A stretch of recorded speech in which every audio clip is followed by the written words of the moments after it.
Hey everyone, my name's WheresLee and welcome back to another Minecraft video from the Interim server, proudly sponsored by G-Portal. We are here at the Deanius the Genius industrial area and there is a lot going on. Looks like there's a villager trading center over here, there's a bamboo farm in the back over there, some iron farms, little farm and oh no, wrong way. That was definitely the wrong way. And then I think over here we've got the zombie converter.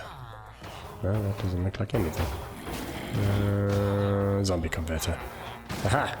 So last episode I think I promised you, if I remember correctly, to show you guys the farms I've built. And like I said, I have used mostly Elainey's designs, I think. Maybe some other people's as well, but I think I've combined them in a cool way and I will be showing you guys that now. And we will start off with this absolute unit. And those of you who watch Elainey's videos will instantly recognize it as a Bonemeal Farm. That's what it's called, I guess. Basically how it works is there are some lines of lava here, some water behind these trapdoors, water sources. The lava falls or the water runs, they combine to make smooth stone. I can't remember which order it is, if it's source lava on running water or one of those. They make smooth stone, basically a smooth stone generator. The sticky pistons over here pull the stone back. Those pistons over there, that line along there, push it down. That piston over there, there's a whole line over there, pushes it into this whole platform over here. And basically what that does is it just keeps feeding stone into this sort of rectangle over here up to these extended pistons and no further. And then there's the same basically on the bottom over there, but inverted, so it pushes the stone up towards this piston over here, piston line, and it again just feeds it. And that's just so that you have a constant feed instead of a rather slow feed with only one line. All this redstone back here is basically just for the timing, along with this redstone over here. To start it, you flick the switch. It completes, or it sends a pulse with this observer. When it gets to here, the slime block completes the circuit, and you basically just have a clock running over here which pulses the bottom, pulses the top.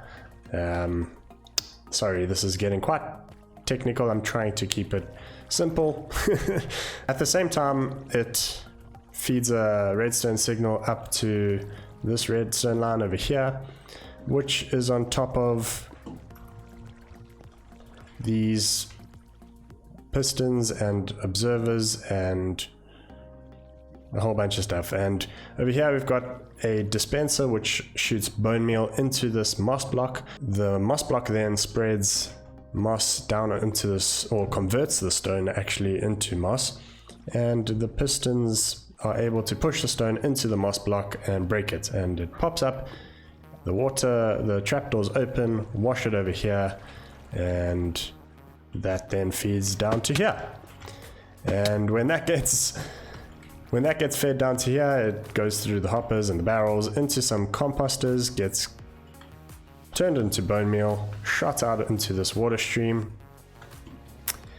I promise this is the most complicated farm. The other explanations should be quicker. Goes up this bubble column, runs along here, gets pushed up against these honey blocks which are smaller than a block, so it's able to feed into the hoppers which feed the dispensers and the droppers. There's another one over here, and then it runs down into there and feeds the next farm. Whew. Okay, so that was a lot of explaining. I see it's about to be nighttime. I fell in the farm. But let me turn it on and we can see how it looks in action. Please don't break. Okay, so you'll see bone meal turns into moss. Stone gets pushed by these pistons. breaks the moss, hops up onto there, gets washed down into this little gap from the extended pistons, and you'll see the bone meal start to zoom around over there. Should be able to see it. It's not too dark already. And there you've got all the pistons firing and stuff over there. The reason I said please don't break is because this farm is fairly stable on like a single player world, but on a server where you have some random server lag or sparks or something, it can break so easily. I've fixed this farm probably about 20 times, and the reason for it is I think the timing of the pistons goes a bit out, and then you, instead of making smooth stone, you make cobblestone, which doesn't get converted into moss, and then you end up with a full line here, and basically the pistons get backed up, and then it starts pushing. Oh, geez! It starts pushing the trapdoors out, and you lose your water sources, and yeah, it can be a nightmare. So, very cool farm. It produces a lot of bone meal. I think it's about a full double chest every hour, maybe just a bit less, which is fairly decent. That then falls down here and gets washed into this hopper chain over here. And for those of you who watched season 1 of Interrealms, you will remember that I built this tree farm. I think it's Shulkercraft's tree farm. I had to modify it because that is quite an old design, so I've brought the same modifications through. At the moment it's set up for oak. You can do spruce, you can do jungle I believe, and you can do birch, and that's it. But basically the tree grows here, gets detected, these all get pushed in to break the leaves. It then pushes this set of stripped logs over here over, which feeds this tree poo out above the water, and you've got a TNT juper up there which is timed to explode around here, and all the wood drops down into this hole, which is probably empty. Okay, apparently a skeleton died in there. So that's the tree farm. My other idea for the season was to build a sort of a oh no you died experience bank, and how I managed to do that is I've got the bone meal from here feeding into here, and at the moment the farm's off, so it's still filling up, but before it fills up this chest for the tree farm, it will, you know, feed into these hoppers which power the tree farm, but it will also feed into this set of hoppers which comes on down here and feeds an auto kelp farm, which is turned off right now because everything's full. So how this works is you've got basically a piston going backwards and forwards when you turn it off, when you turn this lever off, and it has enough time, well, the timing is so that there's enough time to grow the kelp, even though you can't see it grow, and then break it, and that floats up here, comes along here, drops into this hopper and fills this chest. That chest then fills these smokers, which smoke the kelp, turn it into dried kelp, and then drop it down into these hoppers. And I have put enough on here, or enough storage in this setup over here, which should give you like just less than 30 levels. So if you kill a zombie or something, you should be in the money for 30 levels. So I think let's test this out. I'm not going to go and kill myself to get rid of the 30 levels. Oh, but the other thing is this line basically over here. I know it looks a bit messy, but basically when these are backed up because the hoppers below them are full, it turns the kelp farm off, so you don't have to worry about that. So if I then go and turn that off, and that appears to be off already. Okay, that should stop, or sorry, on. That should stop more kelp being fed through. So the idea is you come here, all the experience from the kelp that's been smoked below is still stored in the smoker. Take out this stack, and we got to level 28. That seems very low. And 34. Huh. Okay, there's a good chance it stopped working, or XP has been nerfed, or someone has come through and cleared some kelp or something. I don't know. That was a bit underwhelming, but that's the basic principle of it. It should work, but after that you need to come and clear all this dried kelp, convert it into dried kelp blocks, and put them into this chest. And it usually makes quite a surplus, so that can be used as fuel in a super smelter somewhere else. And those are the 3 farms that I've built up here. Trudge really wanted logs at the start of the season. I have given him some. Oh, I might as well explain how they work, so if anyone on the server wants to come and use them, you can at any time. Basically this one, you kill the skeleton that falls out of the sky. That's a must. Flick that switch on and then AFK over here or something, and it should just produce bone meal. For the tree farm, it's currently set up for oak. I think it can only do oak in this mode. Grab yourself a sapling out of here, push the button, flick the switch, and then you AFK here while holding right click, and it should grow the tree and push it out and explode it. And then when you're done, turn the switch off, click the button again. That should stop the TNT duper and stop this oak or sapling dispenser. If you want to do the other woods, so spruce, jungle or birch, you have to break the bottom glass block and leave the top glass block. And if you want to switch it back to oak, you place a glass block there, obviously.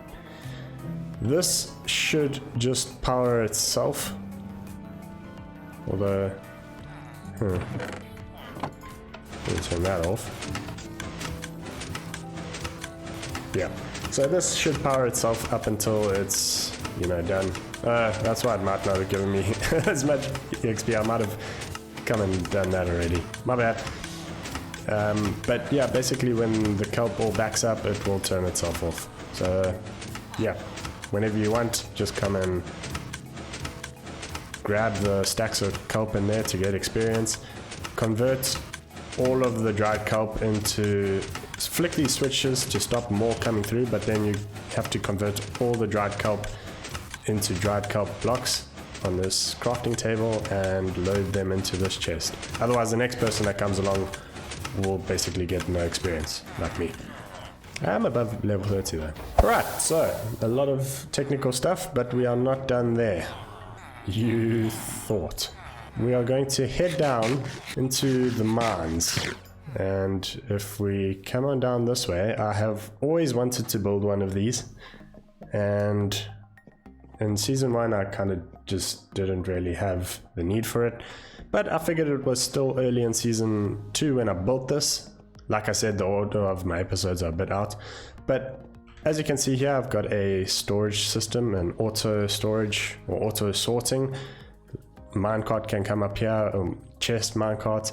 It will unload into this water stream and go around and sort the item to where it belongs. I've got tons of cobblestone, got a little bit of iron, absolute buttload of diamonds, some copper. Pretty solid amounts of resources, but these so far are all the ones I've encountered while using this thing I built. And if you look at the size of this tunnel, I'm pretty sure you have an idea of what I built.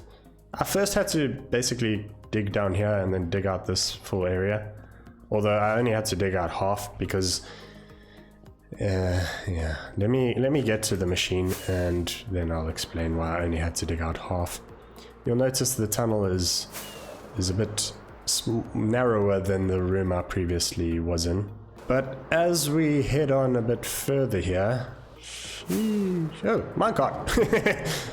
I remember they don't, I haven't chunk loaded anything here, so the minecarts do kind of take some time. I thought that was diamonds for a second, jeez. Okay, minecart can catch up. Yeah, so at this point I managed to upgrade the machine, and you'll notice the tunnel is a fair bit wider, twice as wide in fact, and there it is, the Destroyer of Worlds. So what is the Destroyer of Worlds, I hear you ask? It is basically a tunnel bore or a mining machine. It's Elainey's design,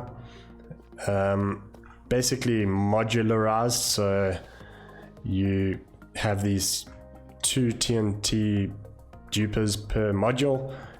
I've obviously added a second module, but yes, building this was not easy, because if you build it in the wrong order and all of a sudden you place a block in front of an observer, it triggers it, and if it's not ready, it blows itself up. So slime was a nightmare to get.